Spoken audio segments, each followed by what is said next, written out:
kabajamoota hordoftoota Oromiyaa Art gara chaanalii kana dhuftanii warreen chaanalii kanaaf haarawaa taatan subscribe, like, share godhaa isiniin jedha.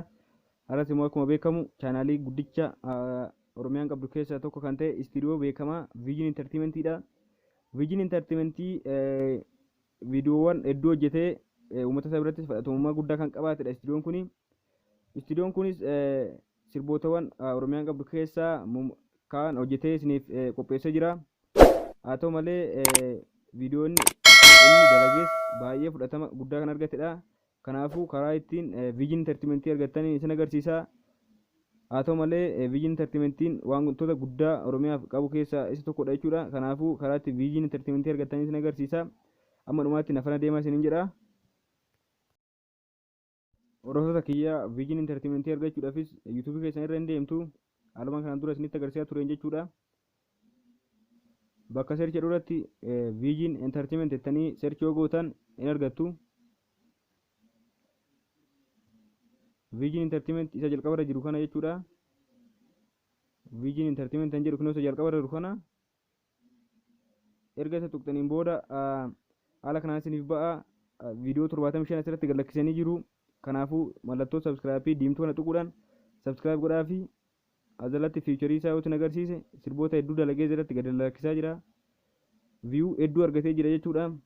As keessaa amma sirboota tokko isin agarsiisa jechuudha. View guddaa fi jaalatamummaa guddaa kan fudhate subscribe godhaa fi isiniin jedha. Haaluma agartan kanaan subscribe gootaniif booda mallattoo notification tuquudhaan walirra kaawwattanii akka daawwattanii isiniin jedha. Asirraa amma sirba tokko mee isiniif view guddaa fi jaalatamummaa guddaa kan fudhate tokko isin agarsiisa jechuudha.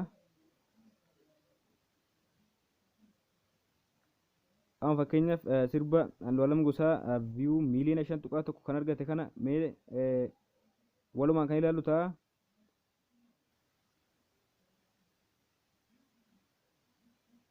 Sirba Andu'aalam Gosaa kana view miliyoona 5.1 argatee jira.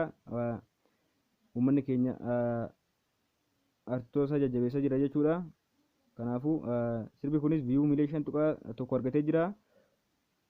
Sirba kana kan hojjete Vision Entertainment jechuudha. Vision Entertainmentii share godhaa kana caalaa akka sirriitti daawwattanii jajjabeessanii isiniin jedha.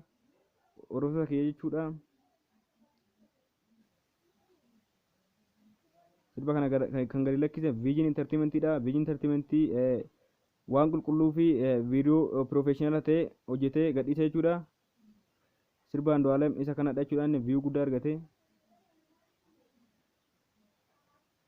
Hordoftoota kiyya qophiin guyyaa irraa isiniif qabadhee dhufe waanuma kanarratti xiyyeeffata. Hordoftoota koo kan si waliin ture ana Oromiyaa Artidha. Kanaafuu chaanalii kana subscribe, like, share godhaa isiniin jedha.